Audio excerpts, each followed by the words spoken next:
गांव में जन्मा एक साधारण बालक जो बना भारत के स्वर्णिम इतिहास का अध्याय।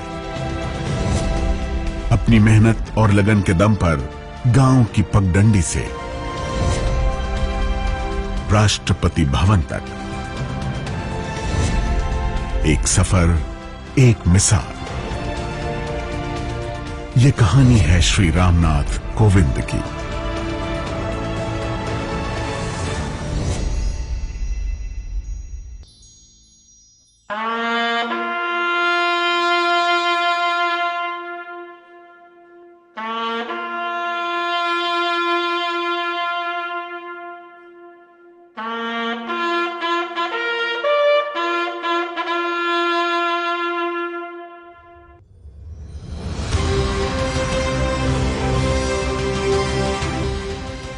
भारत विश्व का सबसे बड़ा लोकतांत्रिक देश और इस महान देश का सबसे बड़ा संवैधानिक पद हर भारतीय का गर्व, गौरव और अभिमान।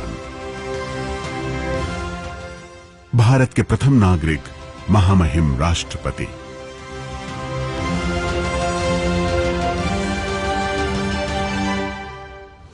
I, Anup Mishra, the returning officer for the presidential election 2017, hereby declare that Shri Ramnath Kovind, Kanpur, Uttar Pradesh, has been elected to the office of the President of India.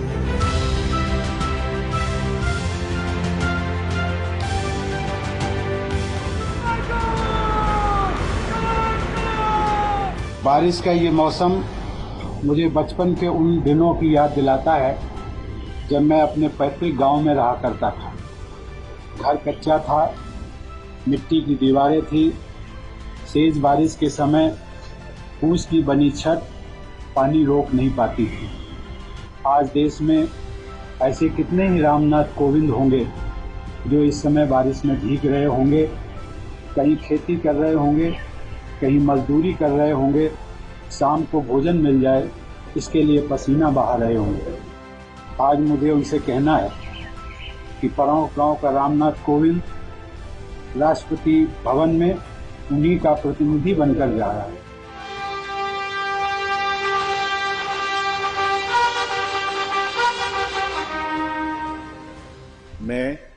मैं ईश्वर की शपथ लेता हूं कि रामनाथ कोविंद ईश्वर की शपथ लेता हूं कि मैं श्रद्धापूर्वक भारत के राष्ट्रपति के पद का कार्यपालन करूंगा।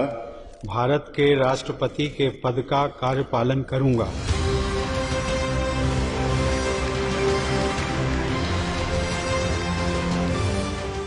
श्री रामनाथ कोविंद, भारत के 14वें राष्ट्रपति।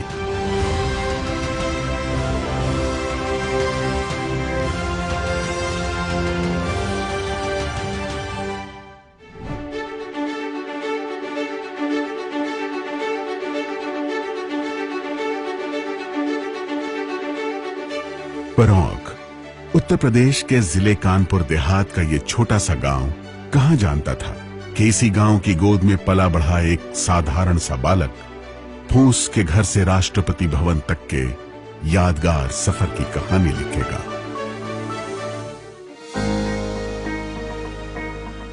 परौंक की यही वो पाठशाला थी जहां बालक रामनाथ ने जिंदगी का पहला सबक सीखा। ये वो दौर था जब देश नया नया आजाद हुआ था। गांव, देहात, शहर सबने खुली हवा में सांस लेना शुरू किया था। बापू के आंदोलन से हर तरफ देशभक्ति की लहर दौड़ रही थी। भारत की राजनीतिक और सामाजिक व्यवस्थाएं नए सिरे से आकार ले रही थी। बाबा साहब अंबेडकर की अगुवाई में स्वतंत्र भारत ने अपना संविधान तय कर लिया था। बदलाव के बयार तो सब महसूस कर रहे थे, पर यह कोई नहीं जानता था कि यह छोटा सा गांव भी इस बड़े बदलाव का हिस्सा बनेगा। इसी गांव का एक बालक एक दिन देश के सर्वोच्च संवैधानिक पद पर आसीन होगा और भारत के संविधान का सबसे बड़ा सिपाही बनेगा।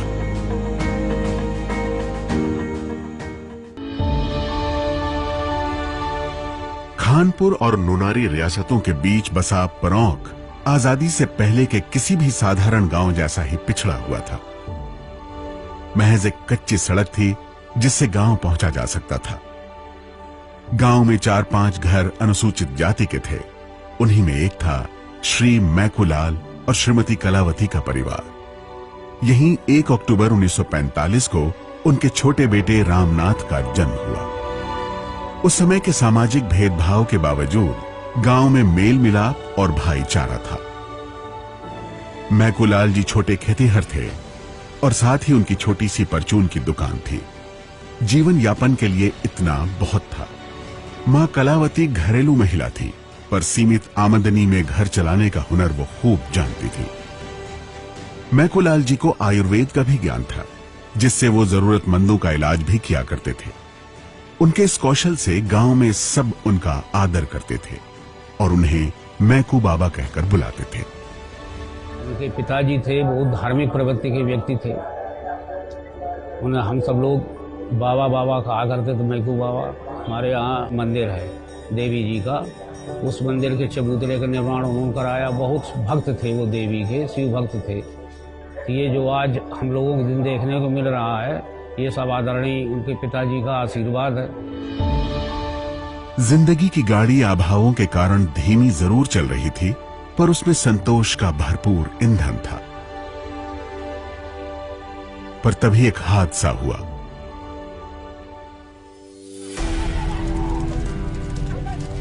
रामनाथ के फूस का घर आग से जलकर राख हो गया।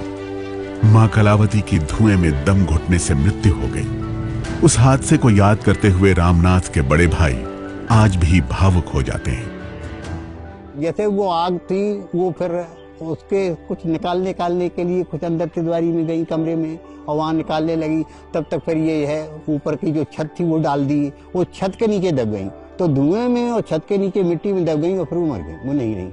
हाँ, तो उनका सिर्फ वो आग जो है सिर्फ जैसे उन्हीं के लिए लगी थी, जैसे वो मौत हो गई।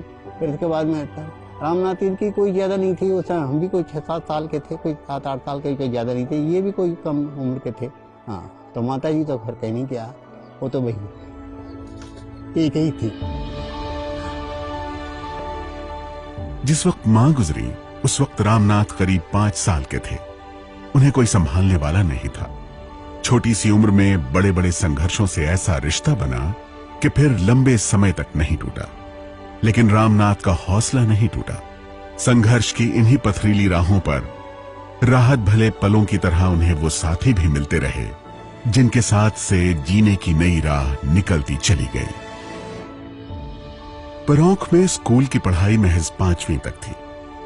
आगे की पढ़ाई के लिए गांव से 6 किलोमीटर दूर खानपुर रियासत जाना होता था। रामनाथ का दाखिला उसी स्कूल में करा दिया गया। परौंख से खानपुर रियासत तक जाने आने का रास्ता रामनाथ को रोज पैदल ही तय करना पड़ता था। गरीबी के कारण उनके पास चप्पल जूते भी नहीं थे। गर्मी के दिनों में पैर जलने लगते थे। लिहाजा 6 किलोमीटर का ये रास्ता वो तेज दौड़कर तय किया करते थे। स्कूल में रामनाथ का शुमार एक होनहार छात्र के रूप में होने लगा। मैकूलाल जी ने रामनाथ की प्रतिभा को पहचाना और आगे की पढ़ाई के लिए उन्हें किसी बड़े शहर में भेजने का फैसला किया। अपने इस सपने के लिए उनके पिता ने धन का अभाव आड़े नहीं आने दिया। लिहाजा आगे की पढ़ाई के लिए रामनाथ कानपुर आ गए।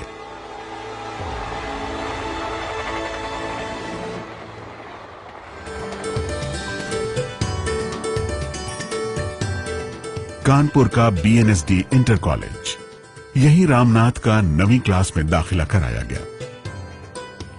आर्थिक तंगी के कारण रामनाथ हॉस्टल या कहीं और नहीं ठहर सकते थे।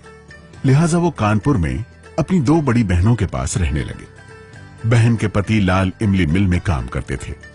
रामनाथ ने चुन्नीगंज में लाल इमली सेटलमेंट में बने इन्हीं घरों में रहकर आगे की पढ़ाई की। कानपुर में रहते हुए शाम को गंगा घाट पर प्रवचन सुनने जाना रामनाथ की रोजमर्रा की जिंदगी का हिस्सा था। हम लोग मकरावटगंज में रहा करते थे। उस समय ये गांव से पढ़ने आए हुए थे। उस समय मैं 6 में पढ़ता था। तो उस मामा जी का मुझे इतना ध्यान है कि एक संत हुआ करते थे पथिक जी। तो ये गंगा छवि घाट पे कानपुर में उनका प्रवचन होता था। तो शाम को वो जब प्रवचन सुनने जाते थे तो हमें भी साथ ले लेते थे और कहते थे, रामशंकर ये प्रवचन जरूर सुनना चाहिए, ये जीवन में बहुत कुछ निर्धारित दिशा देती है आपको। कॉलेज में छात्रों को नेशनल कैडेट कोर के लिए प्रोत्साहित किया जा रहा था। देशभक्ति, एकता और अनुशासन से भरे रामनाथ एनसीसी से जुड़ गए। परोक से आए रामनाथ के पास महज 2 जोड़ी कपड़े ही हुआ करते थे। एनसीसी ज्वाइन करते ही उन्हें ट्रेनिंग के लिए 2 जोड़ी ड्रेस और जूते भी मिल गए। अब रामनाथ अक्सर एनसीसी यूनिफॉर्म में ही कॉलेज जाने लगे। हाल ही में ऐसा दिन भी आया जिसने हर किसी को जज्बाती कर दिया। राष्ट्रपति बनने के बाद श्री रामनाथ कोविंद अपने स्कूल गए, अपने गुरुजनों से मिले, उन्हें सम्मानित किया, उनके पांव छुए। महामहिम राष्ट्रपति का अपने गुरुओं के लिए सम्मान और श्रद्धा का भाव एक अनूठी मिसाल बना। 12वीं के बाद रामनाथ ने बीकॉम करने का फैसला किया और कानपुर के डीएवी कॉलेज में दाखिला लिया। रामनाथ पढ़ाई में तो तेज थे ही, अनुसूचित जाति की छात्रवृत्ति से भी उन्हें आगे की पढ़ाई में सहयोग मिला। बीकॉम के बाद उन्होंने डीएवी कॉलेज में कानून की पढ़ाई की। कानून की डिग्री के बाद रामनाथ ने सिविल सेवा परीक्षा देने का फैसला किया और दिल्ली चले आए। उन्हें इस बात का एहसास बराबर रहा कि उनके इस सपने के लिए उनके पिता को अपनी जमीन का एक टुकड़ा बेचना पड़ा है। लिहाजा सिविल सेवा परीक्षा के लिए रामनाथ ने दिल्ली में रहकर जी तोड़ मेहनत की।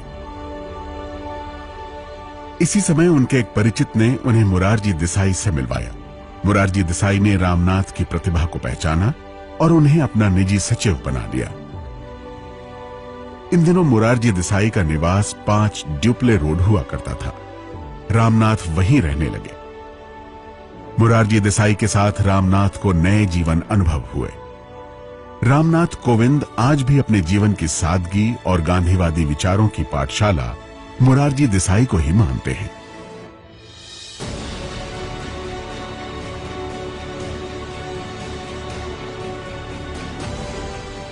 फिर वो यादगार दिन भी आया जब उनकी मेहनत और लगन रंग लाई। रामनाथ सिविल सेवा परीक्षा में सफल हो गए, पर उन्हें अपने भविष्य की बेहतर संभावना वकालत में दिखाई दी और उन्होंने दिल्ली हाई कोर्ट में प्रैक्टिस करने का फैसला किया। 30 मई 1974 एक नई जिंदगी से जुड़ी जब उनका विवाह सविता जी से हुआ। सविता जी बताती हैं कि रामनाथ जी से उनकी पहली मुलाकात कोली समाज के एक कार्यक्रम में हुई थी। हमारी एक कोली समाज की संस्था है, उसमें हमारा परिवार जाया करता था। समाज सेवा में जुटे हुए थे सब लोग। उसमें कोविंद जी भी आते थे। उनका ये कोली समाज से जो प्रेम भाव मैंने देखा, उसको देख के मैं बहुत इम्प्रेस हुई। मेरे बड़े भाई कैप्टन बलवीर कुमार कोहली ने उनसे बहुत हिम्मत जुटा के कोविंद जी से बात की, शादी की और प्रस्ताव रखा, शादी का प्रस्ताव रखा। फिर उसके बाद कोविंद जी का हमारे परिवार में और हमारे परिवार का उनके परिवार में आना जाना शुरू हुआ। मैं कोविंद जी से जब भी मिली, उनको देखा, उनको परिवार में, उनका विनम्र भाव मुझे बहुत अच्छा लगा। मैं इससे बहुत इम्प्रेस हुई कि कितने सादगी भरे इंसान हैं। सविता जी से शादी के बाद रामनाथ की जिंदगी थोड़ी और पटरी पर आई। वकालत जारी रही, पर एक बात थी जो रामनाथ को बराबर खटक रही थी। वकालत के शुरुआती दिनों में एडवोकेट रामनाथ ने देखा कि समाज की मजलूम और गरीब महिलाएं कानूनी जानकारी और धन के अभाव में न्याय से वंचित हैं। लिहाजा उन्होंने ऐसे तमाम जरूरतमंदों को मुफ्त कानूनी सलाह देने का फैसला किया।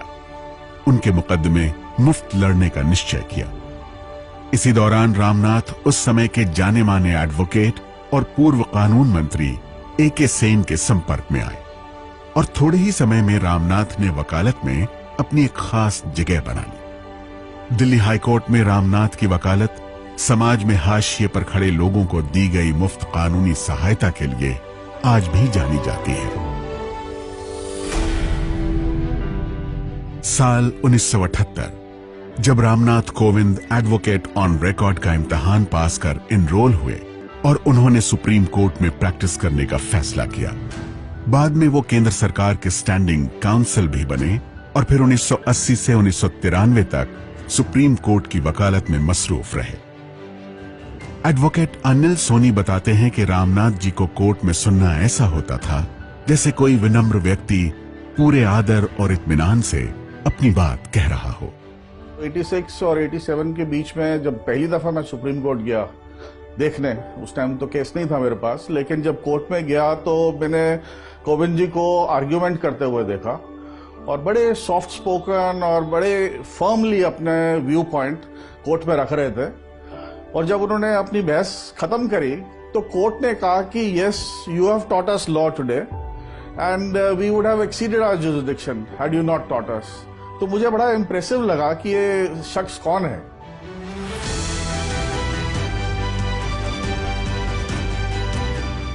साल 1991 सुप्रीम कोर्ट में वकालत की मसरूफियत के बावजूद उनका अपने गांव परौंख और कानपुर देहात से जुड़ाव बराबर बना रहा। उनकी कानूनी समझ, ईमानदार छवि और जमीनी जुड़ाव की वजह से भारतीय जनता पार्टी ने उन्हें 1991 में घाटमपुर लोकसभा सीट से अपना प्रत्याशी बनाने का फैसला किया। यही वो साल था जहां से रामनाथ कोविंद का राजनीतिक सफर शुरू हुआ। हमको उस चुनाव का प्रभारी बनाया गया। संयोग ऐसा था कि न तो वो इसके पहले कभी चुनाव लड़े थे और न हमने कभी चुनाव लड़ाया था। दोनों एक तरह से अनाड़ी थे चुनाव की दृष्टि से, पर इतने सरल थे कि जिस समय उनकी प्रत्याशिता घोषित हुई और ये चर्चा की गई कि भाई इसमें चुनाव में व्यय होता है तो कैसे क्या करेंगे, तो उनके पास जो पूंजी थी लगभग 3 लाख रुपए उन्होंने सब उठा करके हम लोगों के बीच में रख दी, कहने लगी हमारे पास है और यही हम कर सकते हैं। अच्छी बात ये थी कि जहां हम लोग जाते थे लोग वोट दें चाहे न दें, लेकिन एक बात सब जगह एक टिप्पणी होती थी, वो कहते थे प्रत्याशी बहुत अच्छा है। घाटमपुर लोकसभा सीट में 5 विधानसभा क्षेत्र थे। इनमें से 4 में रामनाथ कोविंद को बढ़त हासिल थी, लेकिन पूर्व प्रधानमंत्री विश्वनाथ प्रताप सिंह के प्रभाव वाले एक विधानसभा क्षेत्र में रामनाथ पिछड़ गए और उन्हें चुनाव में हार का सामना करना पड़ा। लेकिन जिंदगी में कभी न हार मानने वाले रामनाथ कोविंद ने जन सरोकार से जुड़ी अपनी राजनीतिक प्रतिबद्धता को बनाए रखा और वो अपनी पूरी संकल्प शक्ति के साथ समाज सेवा में डटे रहे। सामाजिक और राजनीतिक मसरूफियत के बावजूद रामनाथ कोविंद ने अपनी पारिवारिक जिम्मेदारियों को भी बखूबी निभाया। उनकी इन खूबियों को गिनाते हुए सविता जी कहती हैं, कोविंद जी घर के काम काज करने में हमेशा तैयार रहते थे। जैसे मैं कहीं बाहर गई हूँ, बाजार गई हूँ, तो पीछे से बच्चों की देखभाल कर लेते थे और खाना भी बनाने का अगर नौबत आए तो बच्चों को भूखे नहीं रहना पड़ता था। एक तरफ खुद का परिवार और दूसरी तरफ समाज। रामनाथ के राजनीतिक सामाजिक सरोकार के मद्देनजर भारतीय जनता पार्टी ने उन्हें राज्यसभा भेजने का फैसला किया। 1994 में वो पहली बार राज्यसभा के सदस्य बने। राज्यसभा में वो पूरे 2 कार्यकाल तक सदस्य रहे। अपनी 12 साल की राज्यसभा सदस्यता के दौरान वो कई संसदीय समितियों के सदस्य रहे। बतौर राज्यसभा सांसद संसद में अपनी बात बहुत शालीनता और प्रभावी ढंग से कहने के लिए रामनाथ कोविंद को आज भी याद किया जाता है।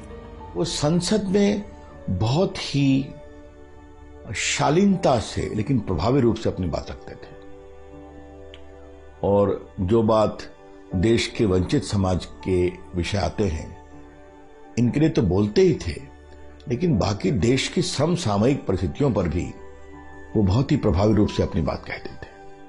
और मुझे याद है कि जब भी राज्यसभा में वो अपनी बात कहते थे तो पूरा सदन बहुत ही शांति से उनको सुनता था। साल 2004 में SC/ST आरक्षण पर अनुसूचित जाति, जनजाति और सामान्य वर्ग के बीच सद्भाव पर जो जरूरी बातें रामनाथ कोविंद ने कही, उन्हें राज्यसभा में भरपूर समर्थन मिला। आरक्षण की कभी कभी बात ये आ जाती है, कभी कभी जो समाज से स्वर फूटते हैं उनको लगता है कि शायद ये बहुत, मैं भी मानता हूं और एक बार मैंने इसी सदन में ये बात कही थी कि let us come across the table, कि जिसको कहा गया था कि संविधान की जब शुरुआत हुई तो 10 वर्षों के लिए आरक्षण बढ़ाया गया। मैडम वो 10 वर्षों का एक पॉलिटिकल एक्सटेंशन था रिजर्वेशन का, जो कि लोकसभा, विधानसभा और नगर पालिकाओं वगैरह में मिला हुआ है, और वो बढ़ता बढ़ता अभी चला गया। महोदया, जो आरक्षण सेवाओं में है, नौकरियों में है आरक्षण, उसकी किसी भी प्रकार के मियाद नहीं है। लेकिन लोगों को लगता है, इसमें कभी कभी भ्रम हो जाता है कि ये 10 साल का बढ़ा, 20 साल का बढ़ा, लेकिन जो प्रतिशत आरक्षण का प्रतिशत मिलना चाहिए था, जो बेसिक एक तय किया गया था, कि पूरा नहीं हो पाया। आखिर इसमें दोष किसका है? जो लोग मांग रहे हैं उनका दोष है या जो लोग देने वाले हैं उनका दोष है? लेकिन एक सामूहिक जिम्मेदारी को लेकर के यदि देश आगे बढ़े, सरकार इनिशिएटिव ले, तो मुझे लगता है कि वो केवल निजी क्षेत्र की आरक्षण की बात नहीं है, बल्कि इसको एक नए सिरे से सोचना चाहिए कि ये जो बिलो पॉवर्टी लाइन है अथवा ये जो 30 करोड़ की जनसंख्या है, उसको how to bring that par with us, समस्या वहां पर है। साल 1997 में SC/ST कर्मचारियों के लिए 5 आदेश लाए गए। ये आदेश कर्मचारियों के सेवा नियमों, वरिष्ठता और भर्ती प्रक्रिया से जुड़े थे, लेकिन ये आदेश कर्मचारियों को पसंद नहीं आए। इसके खिलाफ SC/ST कर्मचारियों का जबरदस्त आंदोलन हुआ। तत्कालीन सरकार के कर्मचारी विरोधी इन आदेशों का भारतीय जनता पार्टी ने पुरजोर विरोध किया। सांसद रामनाथ कोविंद ने इस आंदोलन की सड़क से संसद तक अगुवाई की।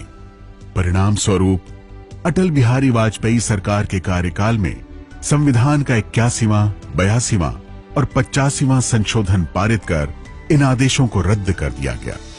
सांसद रामनाथ कोविंद के राजनीतिक जीवन की ये एक महत्वपूर्ण उपलब्धि थी।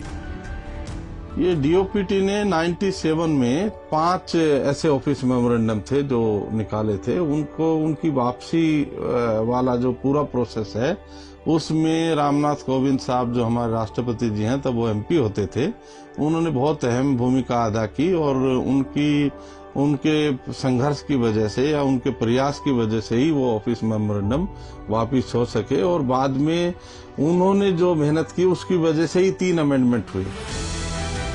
राज्यसभा के अपने 12 साल के कार्यकाल में रामनाथ कोविंद ने संसदीय दल के सदस्य के तौर पर कई देशों का दौरा किया।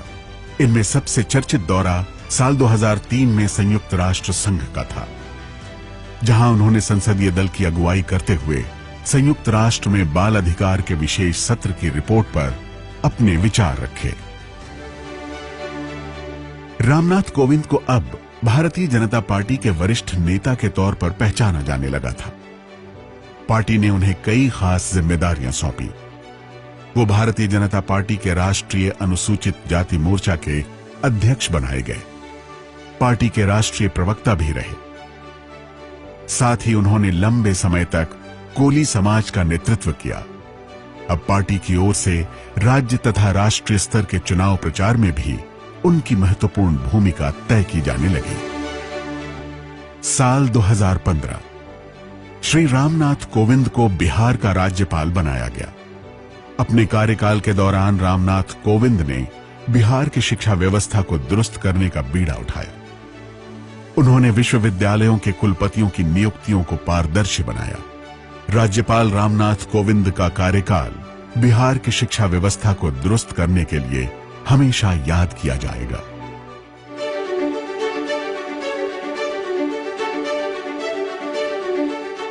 ये वो समय था जब बतौर राष्ट्रपति श्री प्रणब मुखर्जी का कार्यकाल पूरा होने वाला था।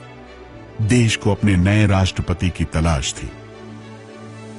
तभी एक दिन पटना राज्य भवन में राज्यपाल श्री रामनाथ कोविंद के लिए दिल्ली से फोन आया। उन्हें राष्ट्रीय जनतांत्रिक गठबंधन की ओर से राष्ट्रपति चुनाव के उम्मीदवार बनाए जाने की सूचना दी गई। राष्ट्रपति पद के चुनाव में एनडीए के प्रत्याशी के रूप में आज श्री रामनाथ कोविंद गवर्नर बिहार का नाम तय किया गया है। सत्तारूढ़ गठबंधन की ओर से राष्ट्रपति पद का उम्मीदवार होना अपने आप में इस बात का प्रमाण था कि अब श्री रामनाथ कोविंद ही भारत के 14वें राष्ट्रपति होंगे। बावजूद इसके रामनाथ कोविंद ने राष्ट्रपति चुनाव से पहले सभी दलों से समर्थन का आग्रह किया। मेरा हमेशा प्रयास होगा और मेरी मान्यता भी है कि राष्ट्रपति का पद दलगत राजनीति से ऊपर होना चाहिए। एनडीए के सभी घटक दलों ने मेरा समर्थन किया है। इसके अतिरिक्त भी कुछ राजनीतिक दलों ने समर्थन किया है। इन सब के लिए मैं हृदय से आभार व्यक्त करता हूं और सभी को विश्वास दिलाता हूं कि मैं सर्वोच्च पद की गरिमा को बनाए रखने के लिए हर संभव प्रयास करूंगा। उनके विरुद्ध यूपीए की ओर से महिला प्रत्याशी श्रीमती मीरा कुमार थी। इस चुनाव में रामनाथ कोविंद जी ने श्रीमती मीरा कुमार को भारी अंतर से हराया। उन्हें 65.65% मत मिले और वो भारत के 14वें राष्ट्रपति घोषित किए गए।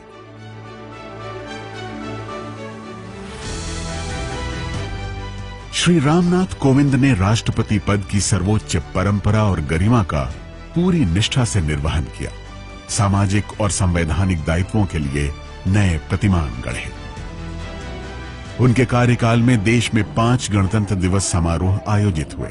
साल 2018 की परेड में राजपथ उन भावुक पलों का गवाह भी बना जब देश के एक वीर सपूत को मरणोपरांत अशोक चक्र प्रदान करते हुए राष्ट्रपति की आंखें नम हो गईं। कॉर्पोरल ज्योति प्रकाश निराला की पत्नी श्रीमती सुषमा नंद, साथ में है उनकी माताजी।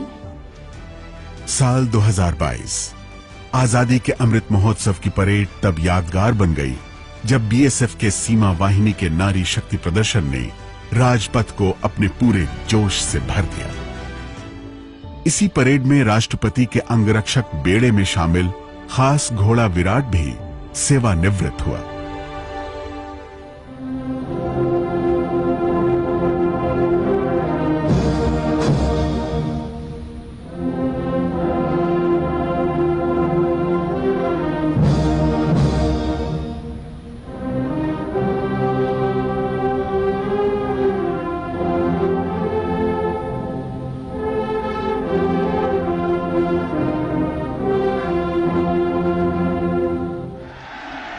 इसी दौरान राष्ट्रपति भवन कई भव्य राज्य समारोहों का गवाह भी बना, जिनकी यादें हमेशा ताजा रहेंगी। साल 2019 प्रधानमंत्री श्री नरेंद्र मोदी का शपथ ग्रहण। मैं नरेंद्र दामोदर दास मोदी ईश्वर की शपथ लेता हूं कि मैं विधि द्वारा स्थापित भारत के संविधान के प्रति सच्ची श्रद्धा और निष्ठा रखूंगा।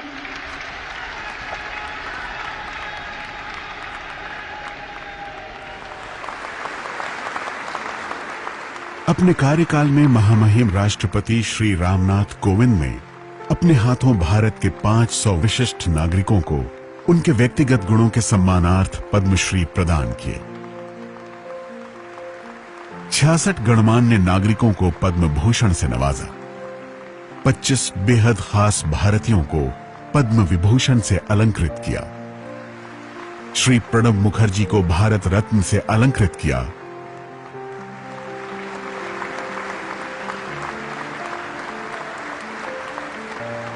तो वहीं श्री नानाजी देशमुख और श्री भूपेन हजारिका को भी मरणोपरांत भारत रत्न से सम्मानित किया। विस्तार है पार प्रजा तुम पार करे आकार निशब्द सदा। ओ गंगा तुम, ओ गंगा बहती हो क्यों। इसी कड़ी में पहली बार ऐसा हुआ कि नंगे पांव चलने वाले भारत के उन जमीनी नागरिकों को भी पद्म पुरस्कार से अलंकृत करने राष्ट्रपति भवन बुलाया गया। जिन्होंने अपना सारा जीवन जन कल्याण और देश सेवा में समर्पित कर दिया।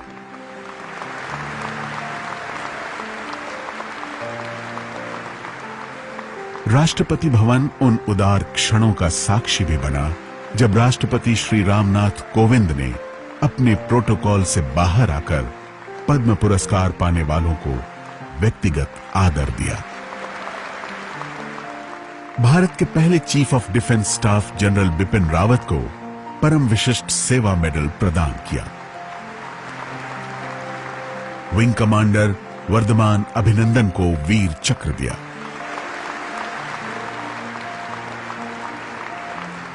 दादा साहब फाल्के पुरस्कार और मेजर ध्यानचंद खेल रत्न जैसे कितने ही गौरवशाली अवसर आए जब राष्ट्रपति भवन का ये सभागार गर्व से गूंजता रहा। दीपक मिश्रा। राष्ट्रपति श्री रामनाथ कोविंद देश के ऐसे पहले राष्ट्रपति रहे जिनके कार्यकाल में 4 मुख्य न्यायाधीशों ने शपथ ली। I, Mutalapati Venkatramana, do swear in the name of God.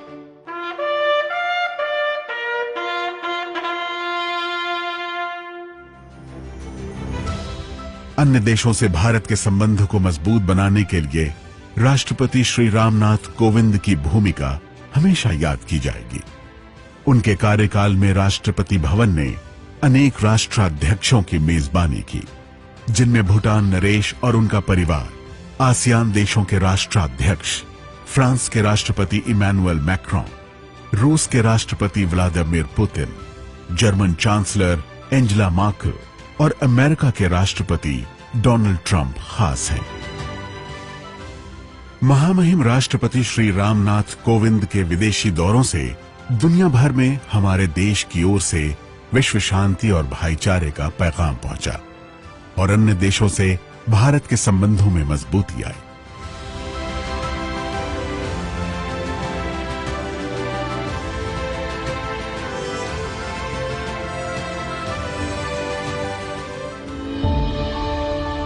इसी कड़ी में उनका सूरीनाम दौरा खास रहा, जब इतिहास में पहली बार 2 देशों के राष्ट्राध्यक्षों ने एक साथ योगाभ्यास किया। राष्ट्रपति रामनाथ कोविंद के विदेशी दौरों में 12 से अधिक देश तो ऐसे हैं जहां पहली बार किसी भारतीय राष्ट्रपति ने यात्रा की।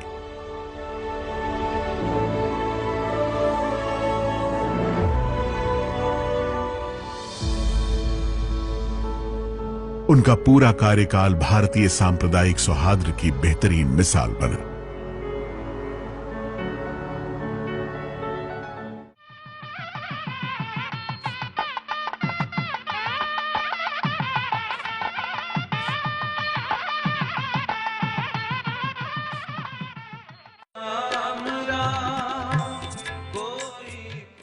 सर्वधर्म संभाव की भारतीय परंपरा के तहत राष्ट्रपति रामनाथ कोविंद ने पूरे मन और समर्पण से सभी धर्म स्थलों में अपनी आस्था जाहिर की।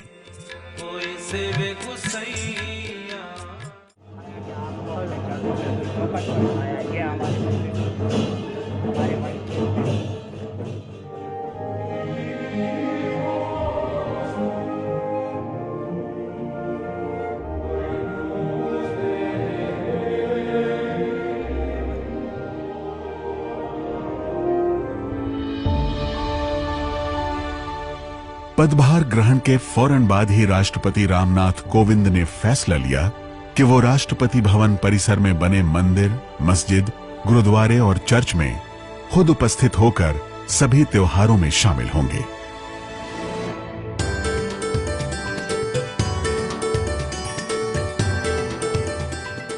अपने कार्यकाल के दौरान राष्ट्रपति श्री रामनाथ कोविंद ने उत्तर से दक्षिण और पश्चिम से पूर्व के राज्यों का दौरा किया और आम देशवासियों से मुलाकात की।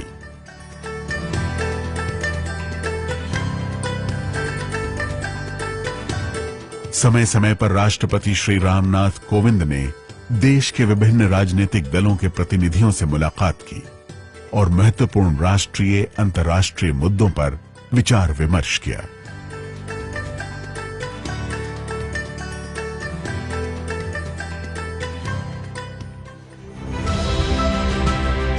सेना के सर्वोच्च कमांडर के तौर पर राष्ट्रपति श्री रामनाथ कोविंद ने देश के अलग अलग हिस्सों में सेना के 3 अंगों का निरीक्षण किया और उनकी कार्यप्रणाली को करीब से जाना।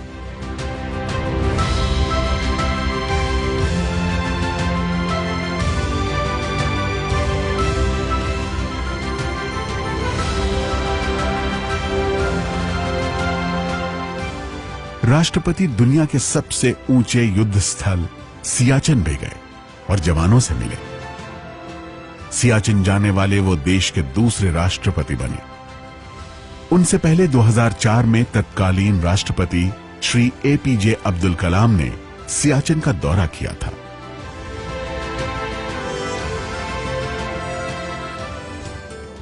शिक्षा के प्रति राष्ट्रपति का खास लगाव रहा। यही कारण था कि स्कूली छात्रों से लेकर उच्च शिक्षण स्थानों के छात्रों तक उनका संवाद बराबर बना रहा।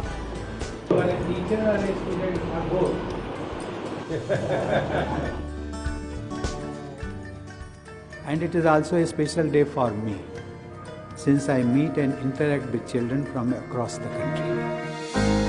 केंद्रीय विश्वविद्यालयों के कुलाध्यक्ष के तौर पर राष्ट्रपति ने समय समय पर उनके कुलपतियों से मुलाकात की और देश की उच्च शिक्षा को बेहतर बनाने में अपने मेहनीय सुझाव दिए।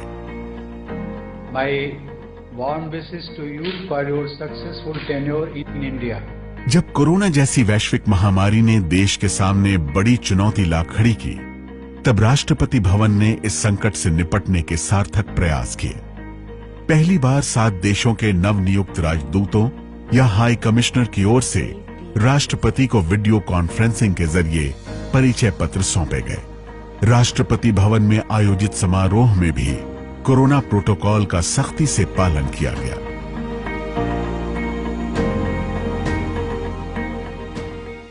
राष्ट्रपति श्री रामनाथ कोविंद की ओर से उत्तर प्रदेश, बिहार और असम में बाढ़ और कोरोना प्रभावित लोगों के लिए राहत सामग्री भेजी गई। प्रथम महिला श्रीमती सविता कोविंद ने भी अपना योगदान दिया और खुद मास्क बनाए, जिन्हें दिल्ली के शेल्टर होम्स में भेजा गया। राष्ट्रपति श्री रामनाथ कोविंद का मानना रहा है कि राष्ट्रपति भवन भारत के राष्ट्रपति का कार्यकाल या आवास भर ही नहीं, बल्कि ये देशवासियों का है। लिहाजा उन्होंने देश के आम नागरिकों को राष्ट्रपति भवन आने और उसे देखने का निमंत्रण दिया। मुझे आपके गांव में आकर के बहुत खुशी हुई और राष्ट्रपति भवन जहां पर मेरा आवास है, मेरा कार्यालय है, उस राष्ट्रपति भवन पर देश के हर नागरिक का भी उतना ही अधिकार है जितना मेरा अधिकार। इसलिए मैं आमंत्रित भी करता हूं कि जब कभी मौका मिले तो राष्ट्रपति भवन जो कि देश की धरोहर है उसको एक बार देखिए। राष्ट्रपति बनने के बाद श्री रामनाथ कोविंद ने पहली बार कानपुर देहात का दौरा और ट्रेन से यात्रा करने का फैसला किया। इस तरह वो उन स्थानों पर रुके और लोगों से मिल सके जहां उन्होंने अपने संघर्ष के शुरुआती दिन बिताए थे।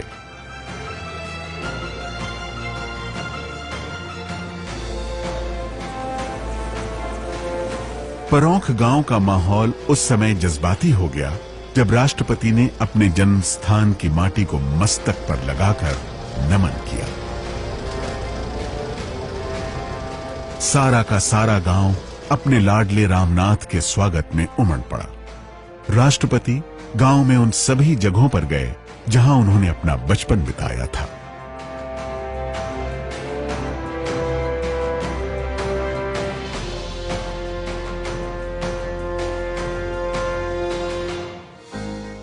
परौंख की पगडंडियां तब एक बार फिर अपने भाग्य पर इतराने लगी जब भारत के प्रधानमंत्री श्री नरेंद्र मोदी राष्ट्रपति श्री रामनाथ कोविंद के गांव पहुंचे। यह एक ऐतिहासिक क्षण था जब देश के किसी राष्ट्रपति की जन्मभूमि पर मौजूदा वक्त के प्रधानमंत्री और राष्ट्रपति दोनों मौजूद थे। प्रधानमंत्री श्री नरेंद्र मोदी ने परौंख के संस्कारों के साथ साथ राष्ट्रपति को भी प्रणाम किया। साथियों, परौंख की मिट्टी से राष्ट्रपति जी को जो संस्कार मिले हैं उसकी साक्षी आज दुनिया बन रही है। और मैं आज देख रहा था कि एक तरफ संविधान, दूसरी तरफ संस्कार, और आज गांव में राष्ट्रपति जी ने मुझे आज हैरान कर दिया। वे स्वयं हेलीपैड पर रिसीव करने आए। मैं बड़ी शर्मिंदगी महसूस कर रहा था। मैंने कहा, राष्ट्रपति जी आपने मेरे साथ अन्याय कर दिया आज। तो उन्होंने सहज रूप से कहा कि संविधान की मर्यादाओं का पालन तो मैं करता हूं, लेकिन कभी कभी संस्कार की भी अपनी ताकत होती है। आज आप मेरे गांव में आए हैं, मैं यहां पर अतिथि का सत्कार करने के लिए आया हूं। अतिथि देवो भव के संस्कार भारत में किस प्रकार से हमारी रगों में पहुंचे हैं, उसका उत्तम उदाहरण आज राष्ट्रपति जी ने प्रस्तुत किया। मैं राष्ट्रपति जी को आदरपूर्वक प्रणाम करता हूं।